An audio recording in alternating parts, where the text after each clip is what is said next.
जी बोलिए माता जी। जय श्री राधे, जय श्री श्याम। मां नर्मदा मैया की जोर से जयकारा लगा दीजिए एक बार। और अब मैं जो बात बोलूंगी सिर्फ 2 मिनट लूंगी, लेकिन आत्मा से जो बात बोलूंगी हृदय पर रखकर। आपने मुख्यमंत्री जो इस तरफ बैठे हैं कांग्रेस वाले और इस तरफ बैठे हैं जो बीजेपी वाले, सभी सुनना, मैं निर्दलीय से तरफ से बोल रही हूँ। मेरे को किसी के तरफ नहीं बोलना है, ना मेरे को कुछ है स्वार्थ। छोटे में बोलिए, बात कहिए जल्दी से। हाँ। मैं ये चाहती हूँ, हाँ। शराब घोटाले पर जो कार्रवाई चल रही है और ये जो रेप हो रहे हैं दुनिया में, ये सब किसके लिए हो रहे हैं? जब निर्भया कांड के चक्कर में 4 फांसियों को चढ़ गए, उसके बाद अभी भी हो रहे हैं रेप, तो क्यों हो रहे हैं?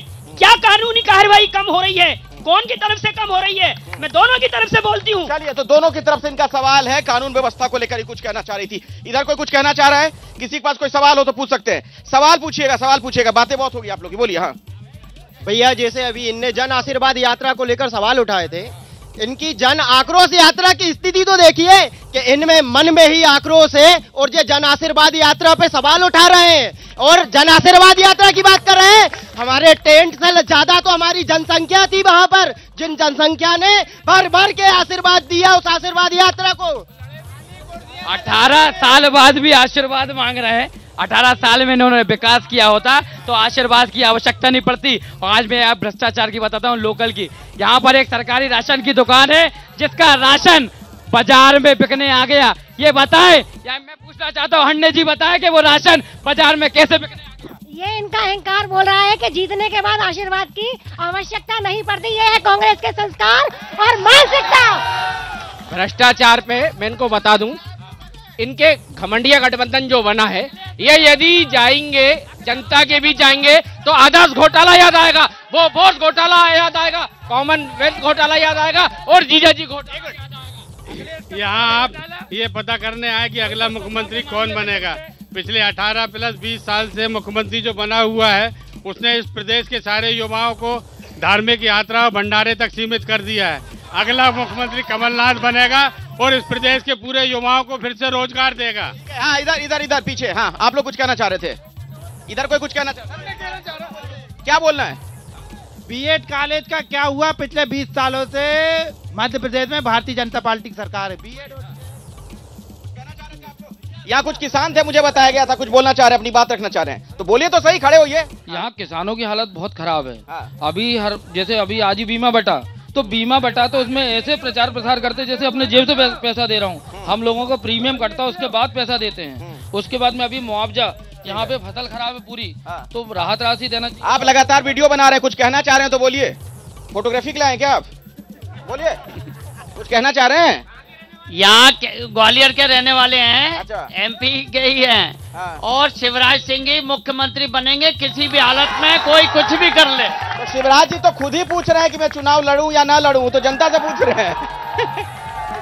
मैं कांग्रेस से ये पूछना चाहता हूं कि 15 महीने की सरकार में किसानों को कर्जा माफ नहीं किया, अब और भी नए वादे कर रहे हैं। हाँ। यदि ये पूरे नहीं किए, पहली बात तो आएंगे ही नहीं, पिछली योजना कुछ पूरे नहीं किए हैं। हाँ। तो क्या प्रदेश अध्यक्ष कमलनाथ जी को पद से हटा दिया जाएगा कि कांग्रेस? अरे आपने सबसे ज्यादा बोला है, ये आरोप मत लगाइए कि आपको मौका नहीं मिला। बोलिए जल्दी से, 20 सेकंड में खत्म करिए। सबसे अधिक आपने बोला, आपके नेताजी से भी ज्यादा। आपने क्या कहा? 20 मिनट।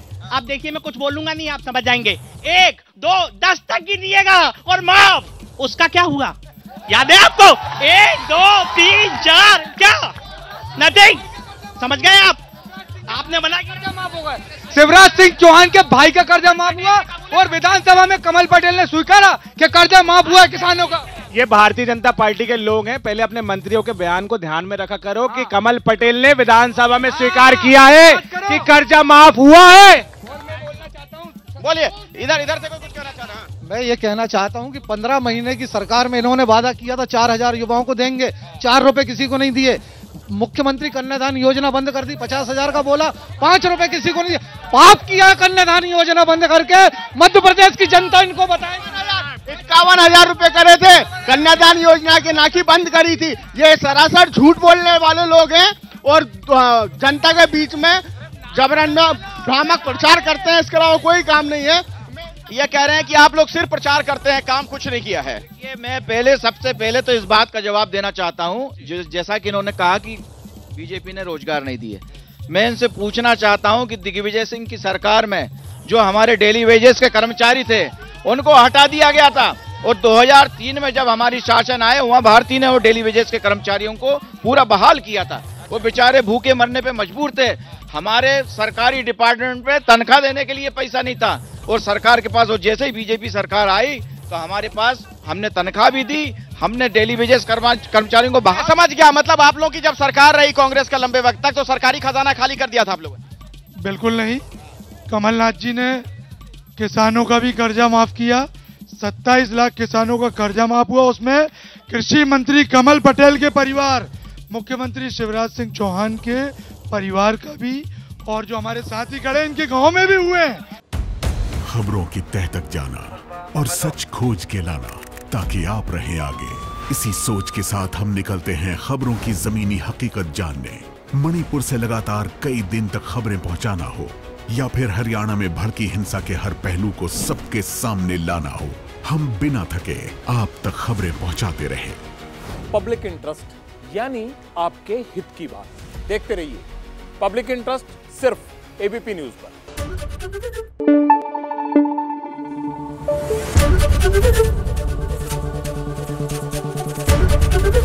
एबीपी न्यूज आपको रखे आगे।